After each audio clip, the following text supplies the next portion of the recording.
Welcome back, everybody. If you are not aware, I am on vacation. I didn't want to work while I was on vacation to edit and upload a video for today, but I also didn't want to just leave you all hanging. So instead, I'm making this video to tell you guys what my vacation will be like, at least how the plan is for the next week. Of course, this plan is very much subject to change, so if you want to know exactly where I will be in the next week, you can follow my Instagram for more pictures. And if you want to know step by step exactly where I'm going and what I'm doing, feel free to join the Discord, link in the description, and look at the Where is Carl Now channel, where I will be posting updates. So the 7th through the 10th are interesting. Every day in this period, all day long, I will be with my father and sister just in Osaka with no itinerary. The general consensus amongst the three of us is just that we want to have the freedom to experience the city as we please. So while we don't have a plan, I do have a list of stuff that I kind of want to try to see, and I'll read them off in rapid succession. First off, of course, we might take a visit back to USJ because there is a bunch of stuff inside the park outside of Super Nintendo World. But other than that, there is Mandarake Umeda, which has been highly recommended by a lot of people. It's a secondhand collectibles store, so it's not new stuff. It's usually old stuff, so I'm interested to see what nostalgic things I can find there. The Tower of the Sun is a creepy, huge sculpture that you can supposedly walk inside of for some reason. I don't know why you would want to, but you can. In the Umeda district outside of Mandarake, you can supposedly go shopping on a lot of cool stores and crud, so we'll see if we can find anything there. Nipponbashi Denden Town is known as the Akihabara of Osaka, which, if you don't know what that means, it means it's a weeb's paradise. Lots of anime and game stuff to be found here, so you know I'm going to go there, and my sister is 100% going to go there. Osaka Castle is not the original one, unfortunately, but it does house a museum about the original castle, so that's cool. Speaking of museums, there's also one dedicated entirely to instant ramen in a cup.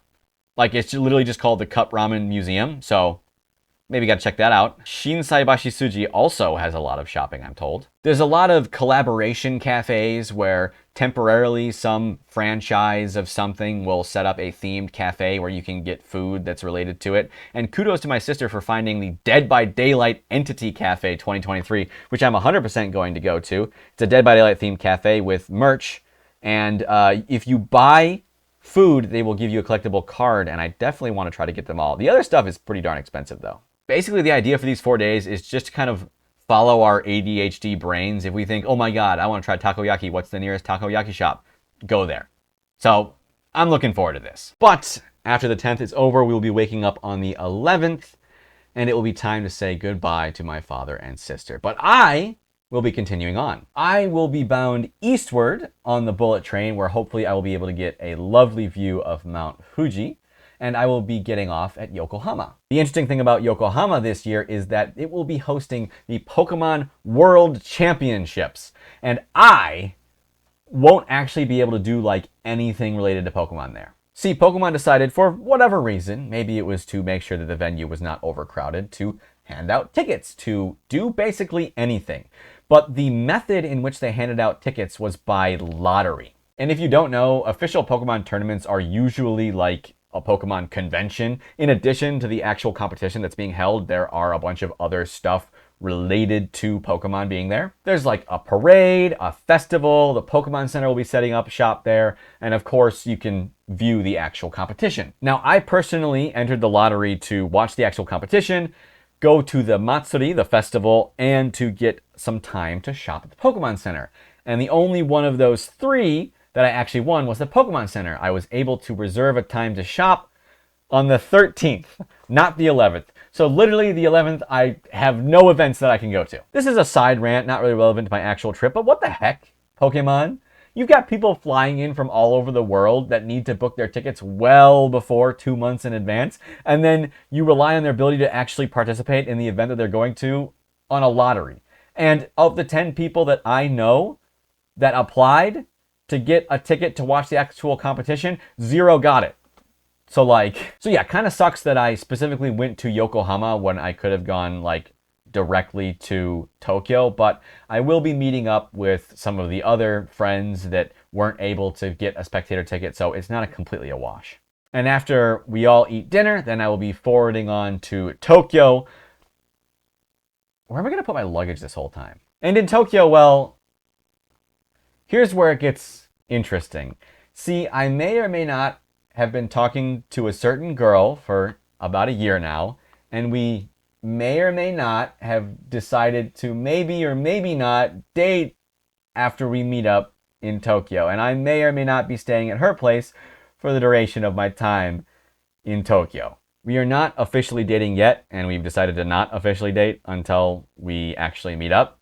So if we do, I'll put it in the description of the next video, so you gotta watch that one. But of course, after dinner, I'll probably be exhausted from a day of lugging my luggage around, so we're just gonna go back to her place and chill for the rest of the night.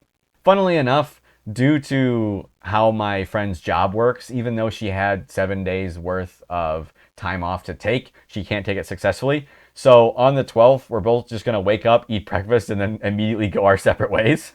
It can't be helped, so instead I will be meeting up with another one of my Dead by Daylight friends on the 12th, and we will be going to Asakusa, which is like a part of Tokyo that has a bunch of still standing traditional buildings. One of those such buildings is like the 1,000-year-old Sensoji Buddhist temple, which I'm gonna have to remember my stamp book when we go to that. So after that, I will hit the sack, and then the next day is the first full day that I will have with my, hopefully, girlfriend. Now, in terms of set plans, the only thing we actually have is the aforementioned Pokemon Center thing, which will be crazy. Now, I've experienced something like this before when the Shibuya Nintendo store had a pop-up location in Kagoshima, but essentially what's going to happen is I will scan my ticket and then they will give me 20 minutes to get in, grab my stuff, pay, and get out. From what I understand, since they already released exactly what's going to be sold there, they basically want to just usher you through for you to grab your crud, pay. You can't even use cash because presumably that will take too long, and get the frick out. Now, I may have seen a little bit frustrated earlier that I wasn't able to get tickets for the other things, and don't get me wrong, I am, but the fact of the matter is, the reason I wanted to go to the tournament is not to actually watch the tournament or go to the festival, it's to buy the exclusive coins for my collection. Now, I need to confirm, but I think there's going to be 3 new coins, 1 with a box set and 2 with dice sets that I absolutely 100% want. And if I can buy them, then to me, that trip will be worth it. So while I am kind of frustrated that I'm going all the way back to Yokohama just to spend 20 minutes at a store, if I can get the coins, I'll be happy. Plus, like, I'll be spending it with a girl I like, so I'll probably still be happy either way. But when that is all over and we've had our fun, that will be the end of Sunday night, which means that's the end of this video. Just as another final reminder, if you want to know what happens the final week of my journey, you can drop a subscription and check back in next week where I'll be releasing a video on that. Plus, if you want pictures on what I actually do and go and see, especially in the days that I don't have specific plans, you can follow my Instagram up here. And if you want kind of a play-by-play of what I'm doing and where I'm at, feel free to join the Discord in the link below and find the Where's Carl Now channel, and you'll be able to figure out where the heck I am. And I'll see you all next week. Bye.